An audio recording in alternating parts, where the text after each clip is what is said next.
determination certainly pays off. I must say, I've had to drag the Minister for Transport kicking and screaming to deliver most of them, but hey, it's been so worthwhile. I must admit I've been making it easy for the Minister by providing a list of priorities for him. I've done much the same for other ministers. The Police Minister is a good example.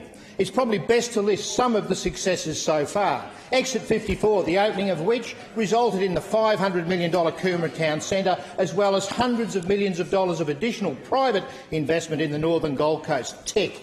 Successfully achieved the prioritisation of the opening of the bridge to nowhere at Pimpama, taking pressure off Uwalpa Road. Tick. Won the fight to locate the Pimpama railway station adjacent to the bridge. Tick. Still to come on that front, though, double the number of car parks from a reported 250 to at least 500, and a fast-track construction under Labor 2024. Far too far away. We need it by 2021-2022.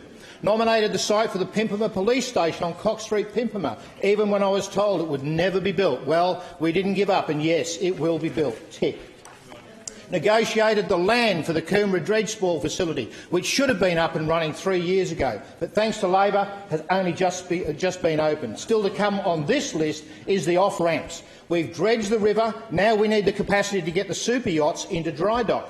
Under Labor, the off-ramps have stalled. Who would build a highway without building the off-ramps? Well, the answer's simple: Labor. Lobbied for a bus stop on Dixon Drive at Pimpama, ultimately the redirection and extension of the 722 bus route and additional bus stops. Tick. Fought to stop the proposed Jacobswell Youth Bail House facility and the forced closure of the Jacobswell Environmental School. Tick. Established a health subcommittee and hosted the first of many health forums. The main focus, getting a hospital on the agenda for the northern Gold Coast. Ensured the second M1, the Coomera Connector, is firmly on the agenda to take 60,000 vehicles off the M1. Tick. An additional 14 extra police at Coomera. Tick. Still to come, at least 25 more police needed, just to catch up with population growth. The duplication of exits 41 and 49, fighting for the federal funding of $50 million. That forced the minister to be dragged kicking and screaming to announce $96 million on budget day. Tick. And then work behind the scenes with the member for Ford to ensure these projects were on the agenda and part of the mix to the recently announced bailout of the Labor government. Tick.